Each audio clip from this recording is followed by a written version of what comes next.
He did it. After everything, the cold streets, the closed doors, the nights alone, he trusted again. He let someone in. He believed. And that is exactly what made what came next so much harder to survive. For the first time in a long time, Tiny knew where he would sleep. He knew who would fill his bowl. He knew the sound of footsteps that meant safety.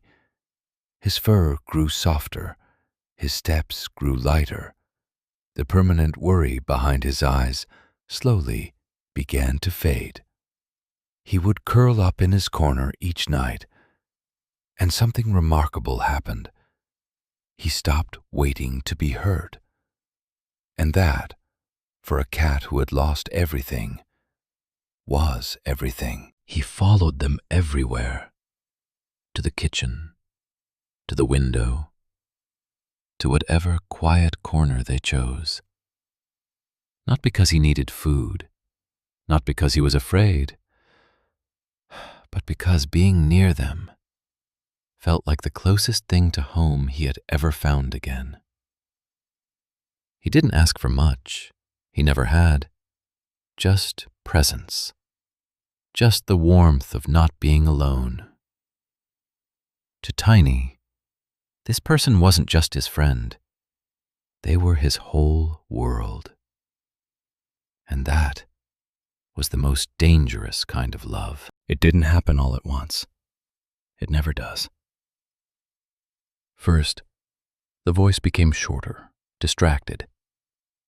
Then the hands that once reached for him stopped reaching. The person was still there, the food was still there, but the warmth had quietly slipped away. Tiny didn't understand busyness. He didn't understand stress or distance or life getting in the way. He only understood one thing. Something that was there before wasn't there anymore. And he waited, the way he always had, for it to come back. One evening, Tiny walked over slowly. He pressed his head gently against their leg, the way he always had, the way that always worked. But this time, they stepped to the side. Not now. 2 words, soft voice, no anger. They didn't even look down. Tiny froze. He stood there for a moment, one paw still raised, waiting for them to change their mind. They didn't. He walked back to his corner, lay down, and stared at nothing, because he didn't know what he had done wrong, and that was the worst part. The morning it happened, he almost didn't notice. The door opened. The person left. Normal. Tiny followed to the doorway. Normal. The door began to close. Normal. But this time, it didn't stop. Click. That sound. He knew that sound. It lived somewhere deep in his memory, cold and heavy. He waited by the door. 1 hour, 2 hours. The sun moved across the floor. No key in the lock. No footsteps returning. The food bowl was full. The bed was still there. But the person was not. Darkness came. Tiny hadn't moved from that spot. And somewhere in those long, quiet hours, something settled inside him. Not panic, not confusion, just understanding. He had been left. Again. The one he followed. The one he waited for every morning. The one whose voice made him feel safe. Gone.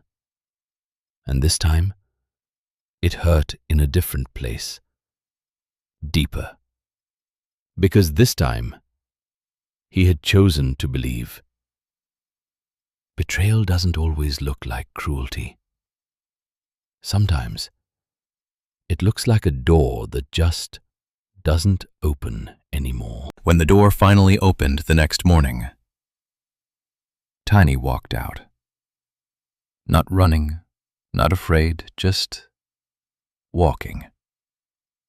He was different now. Still small, still gentle, but something behind his eyes had changed. He had been broken before and rebuilt himself. He knew how. He didn't know where he was going. He didn't know what came next.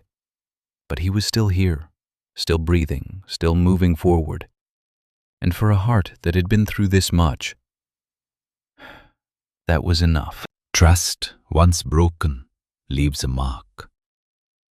Not always a scar you can see, but one you feel every time you consider opening up again. Tiny had that mark now.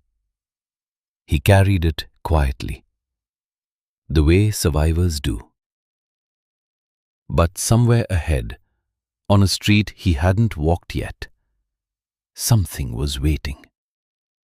Not a person who would leave, not another door that would close. Something different. Episode 4. The One Who Stayed. Coming soon.